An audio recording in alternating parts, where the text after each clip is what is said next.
Lucas Giolito just went from forgotten to a potential difference maker overnight. The Padres may have just pulled off the biggest bargain of the season. I'm looking to the bullpen to bring my lefty in.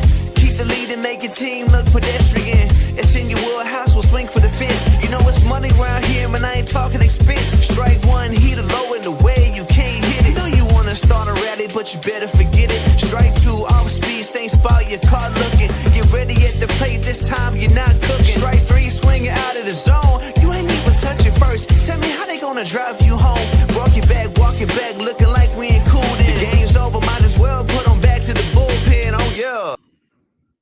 That's right. We bring it back to the bullpen for you Monday through Friday at noon on the Locked On MLB channel. My name is Brett Chansey. He is Mike Stanton. We are the Back to the Bullpen podcast, brought to you by the #1 sports podcasting network on the planet. Between Mike and I, we've got 2 decades on the mic, multiple years on TV. And like I said last show, there's been a few times where Mike's touched a major league mound here or there, and he gets to share his expertise on that. Mike, another day, more baseball, some victories, some defeats. Yeah, we'll touch on the Mets, how the Mets actually had a good and a bad day. We've had some other injuries that we'll talk about, but we had a big signing. The biggest free agent still on the market is no longer. That's right. And, it's funny you say the biggest free agent on the market, because when you use those words in the day and the time we live in, the modern era of baseball, when you say big time, like you think big names like Juan Soto, Shohei Ohtani, hundreds of millions of dollars, Dylan Cease. But the fact that Lucas Giolito at one point in his career was very, very highly sought after, has had success, has gone through his ups and downs, and came through a very good season last year, but had remained unsigned. I think this is one of those diamonds in the rough, Mike. Well, potentially this could be huge for the Padres, and this is a really kind of a Padres type move. Very low risk. He's only going to make $3 million. There are a few $1 million in escalators if he hits certain numbers. There's a mutual option also for both. For a mutual option means the player and the organization both have to agree, and that's for $8 million. So even that's not a huge amount of money when you talk about the monopoly money that is Major League Baseball. But him only having a $3 million salary here in 2026. I mean, you look at what he did last year. Now he signed a 2-year deal with the Red Sox in 24, missed all of 24 with an injury, and then came back in 25 and actually threw the ball very well. Got off to a slow start early in the season, but once he found his groove, his last 19 starts, he had a 2.51 ERA for the Red Sox, and he was just flat out dealing. Now you say that and you go, okay, well, if he was pitching so well, why wasn't he taken in the off season? Well, it's because late in the season, velocity dropped in September. That probably had something to do with the number of innings he hadn't pitched that many innings since 2023, since he missed 24. And it was he developed some forearm tightness. So he got cleared by the doctors, but still he missed a start in the playoffs. He was hoping to come back a little later if the Red Sox did make it, but they didn't. They got knocked out. And so you go into the offseason with the whole idea, well, is he healthy? Is he not healthy? I understand the doctors cleared him, but just a bad taste in your mouth when you end the season with a team that's in the postseason and you can't start. He did turn down the qualifying offer, and so there was it was a domino effect that went all the way back to last September. Yeah, exactly. When you talk about that, it's a 1-year, $3 million deal. The mutual option for 27 with which includes $8 million, a $1.5 million buyout. You mentioned the escalators. This is a classic low risk, high reward, almost lottery ticket type pick, because for the amount of money you're paying, whatever he gives you in the positive, you are already playing with house money. I mean, this is something that this is someone you expect to contribute. Now, here's why the Padres did this move is because Joe Musgrove has had a setback in his Tommy John recovery. Mm-hmm. You have Nick Pivetta with an elbow flexor strain, and their rotation depth is thin despite their hot start. I mean, Mason Miller can't do it all. And Fernando he's Tatis a closer. He has to have something to close. Right, exactly. You've got to have a starter out there. But Mike, as a pitcher coming back for him, if he's 100%, are they going to have him? Are they going to build him up pitch count wise, almost like he's kind of starting out in spring training? How do you approach this to make sure that you take care of this guy and build him up so that he is the 2025 Giolito? Well, he's not going straight to the San Diego Padres yet. He's going to go to the minor league system. In the contract, it says he has to be on the big league roster in 25 days. So, you've got almost 4 weeks to build him up. And I'm sure there's no doubt in my mind he's been throwing. He's not starting cold turkey. It's going to be fascinating to see what he looks like when he does come back, just simply because this is a very, very unorthodox method of getting to the regular season. And this is something he is not used to. So we'll have to see what he looks like. But I don't think it'll probably take the whole 25 days because, like I said, I'm sure he's been throwing all the way through, this spring training time. And then even here in the regular season, he's still been doing his bullpens. He's still been getting his work in. So it shouldn't take all that amount of time, the 25 days, to get him ready to go to San Diego. But he's potentially a top of the rotation guy. I mean, like I said, the dude's pitching in the American League East last year with all those big lineups, and he in 19 starts he puts up a 2.51 ERA, just absolutely dealing. And the only thing that kept him out of being the ace for the Red Sox was a dude by the name of Garrett Crochet. Potentially this is a big signing for the Padres. Now, there's also some risk because of all the injuries Lucas has had in his career, even, having an issue in spring training last year, getting off to a little bit of a slow start because of a hamstring issue. And then, potentially there was, an injury at the end of the season that turned out to not be an injury, but still he wasn't able to pitch in the postseason. So there's still some question marks there, but if everything's right, this dude can be right at the top of just about any rotation. No, yeah, definitely. And in that tough National League West, you need all the arms and all the reinforcements you can get.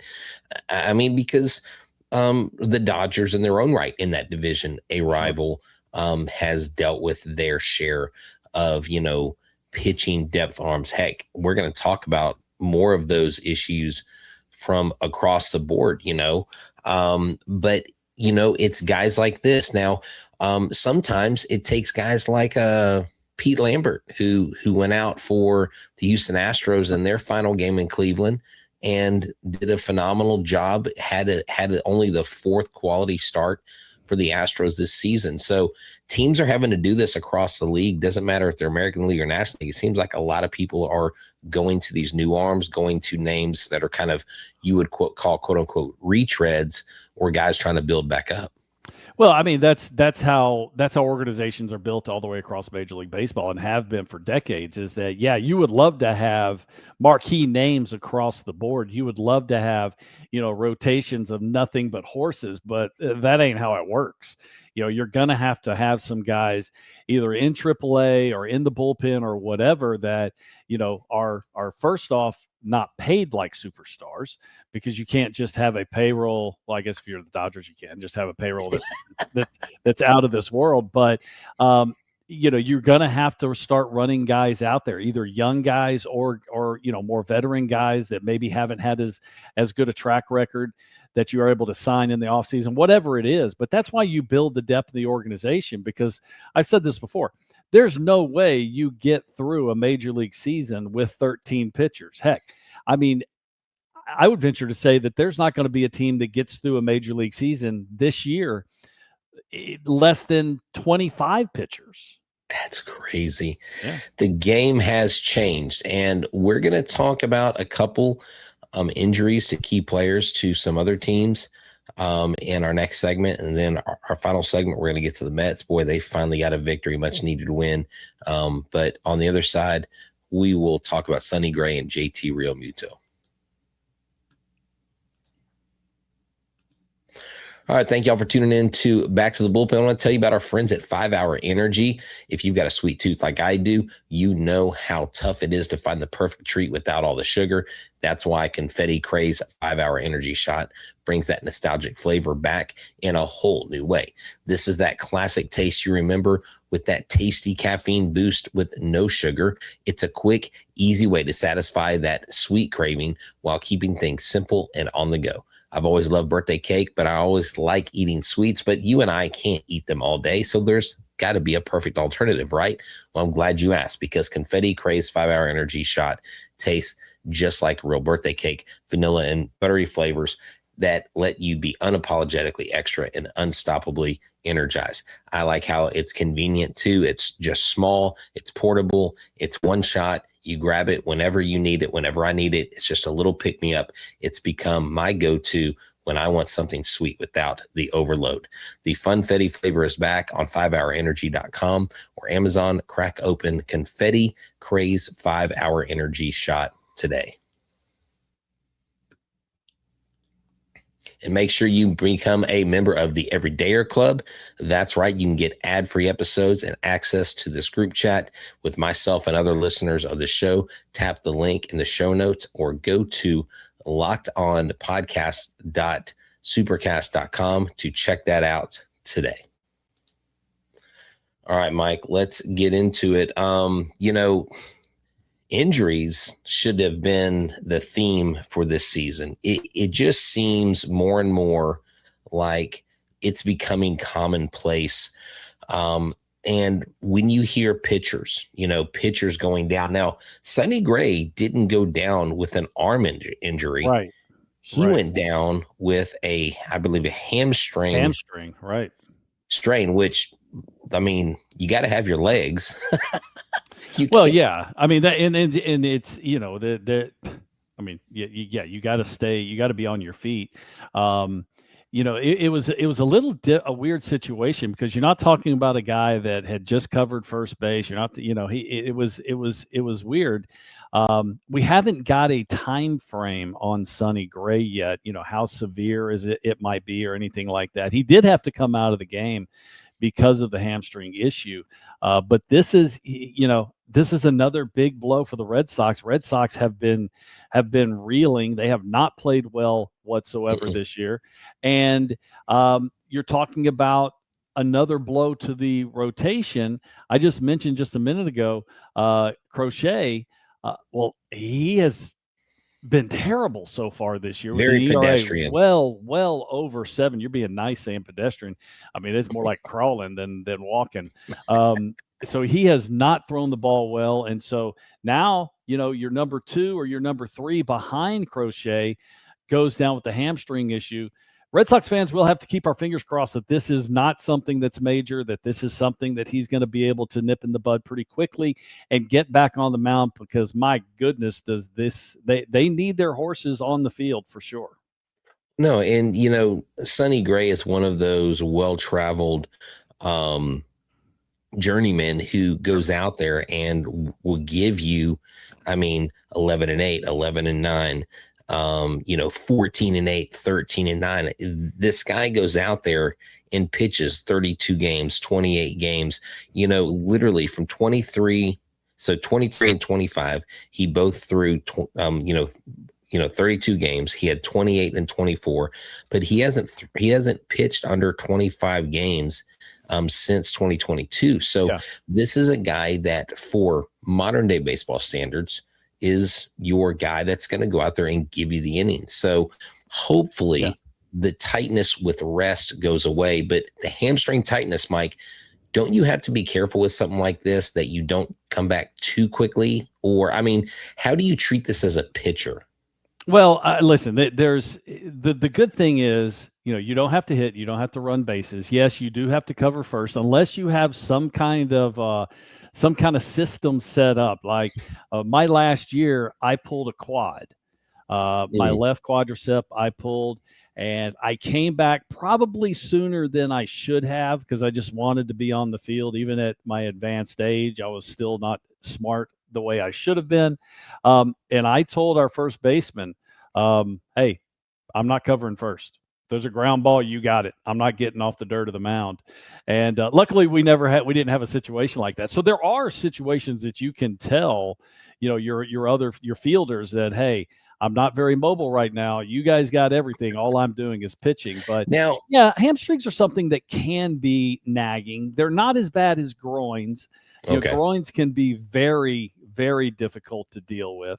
So once he gets, as long as it's not a full on pull or he's torn muscle fibers or whatever it is, as long as it's not severe, he should, because and Sonny keeps himself in good shape. He should be able to come back relatively quick, but we just don't know what grade it is. We don't know how severe it is. Now, this is what I want to ask you before we move on from Sonny Gray. Did you ever ride in a bullpen cart? No, I did not. I did not. I was hoping for a bullpen cart story here. No, the coolest one I had was I wanted to take back in the day in Milwaukee. They, that's the home of Harley Davidson, of course, one of their sponsors. And I think it's old Municipal Stadium, they had a electric glide. So their big motorcycle, Harley's big cruiser motorcycle with a sidecar on it. And that's how they would take your jacket to the dugout. So they would ride around the warning track. And so they would make one lap every time there was a pitching change. I wanted to ride the motorcycle. I wanted to, hey, okay, I'll take my own jacket. You just, you get in the sidecar. We'll just kind of go. Nah, they wouldn't let me do that. They liability, whatever. But well, I just think bullpen carts are just like, to me. Who was it? Arizona came out with one, and I think it was Colin McHugh was the first one to use it. They did. Yeah, they did. No, and that's what made me think of it. But the thing is, Mike, the reason why I talk about it is because, I'm sorry, with the amount of injuries we have, I think bullpen carts are absolutely necessary. Right. Have a Sherpa out there, a llama or something that carries you. Exactly. So let's get into it. JT Realmuto, another injury for the Philadelphia Phillies. I mean, they're in the midst of a losing streak. They've got one of the worst run differentials, actually worse than the Astros. Yeah. He's looks like on the IL for lower back. He's one of the few right-handed bats that's been somewhat productive this year. They've got some options, but when you don't have your all-star catcher JT Realmuto behind the plate, that can hurt, because outside of what Harper and Schwarber, you really don't have a lot of guys in there doing stuff. I mean, you've got Adolis Garcia. He's a big swing and miss guy. But this becomes another chess match for Rob Thompson, who we talked about as one of the guys that possibly could find himself on the hot seat if the Phillies' struggles continue too long in the season. Yeah, and we just talked about them yesterday, about how this was a team that, came in with high expectations. Last year we were thinking this could be, the team that gave the Dodgers a run for their money to be the National League representative in the World Series. Didn't happen that way, but they were still a very good team. And this is a big blow, just simply because he is your starting catcher. He is, I want to say he was one of your free agent signings. He was with the team last year, went to free agency, and then took a while, but they finally brought him back. And a back injury for a catcher that's a little bit longer than the tooth than most, him being in his 30s, probably not a good situation. He was swinging the bat okay. He was batting .259, 344 on base percentage, not much power at 352. So a little lacking on the power. Maybe that has something to do with the lower back issues. This isn't something that just came up. This is something that has been nagging. They did bring up Garrett Stubbs. Garrett Stubbs was destroying the ball in AAA. I mean, he was putting up big numbers. 289, 413, slug 632. So he had an OPS over 1,000 in AAA Lehigh. So he was swinging the bat well. How are they going to work this? I don't know. It's going to be a platoon situation with Marchand behind home plate, who was Realmuto's backup. But yeah, this is another big blow. This is another veteran that they need on the field, a veteran that they need the leadership. He runs the pitching staff. This is big for the Phillies, for a team that's already been reeling, for them to lose their starting catcher. Yeah, definitely. Of course, those in Philly, I guess, hold on to your seats, strap in, because it might be a little bit of a rough ride. But we did last night that they do have positives around the corner. They have Zach Wheeler is coming back to pitch against the Braves on Saturday. So that's a good thing. But here's the crazy thing. Other than Harper and Schwarber, they were really the only two that were producing. The whole rest of the lineup hitting 211 with an OPS, on base plus slugging, of 586. So not a whole lot of offense coming from anybody that's not named Harper or Schwarber.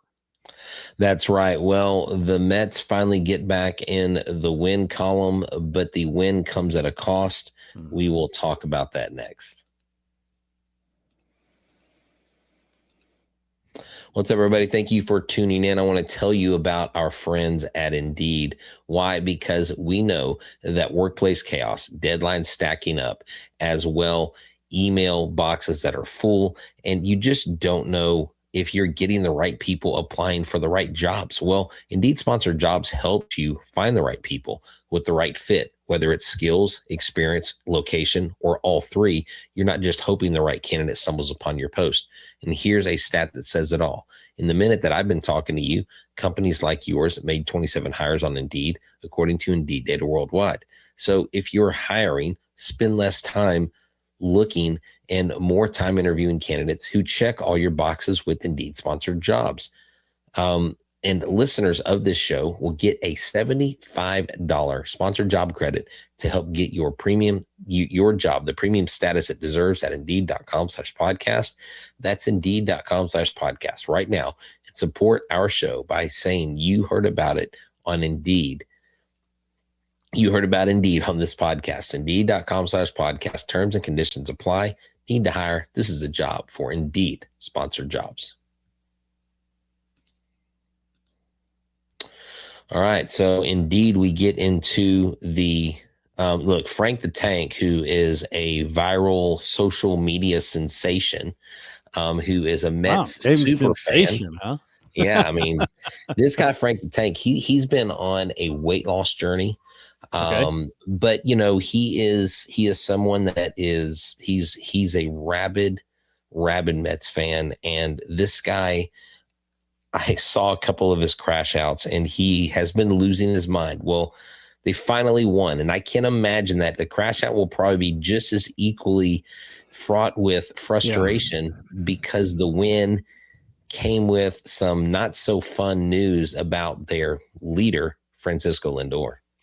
Yeah, so they finally end the losing streak. The number was 12. They couldn't be more bleak. Now they did get before the game. They did get the big boost of getting Juan Soto back from a calf injury earlier in the season, and you're like, okay, now maybe get them some more scoring opportunities, but.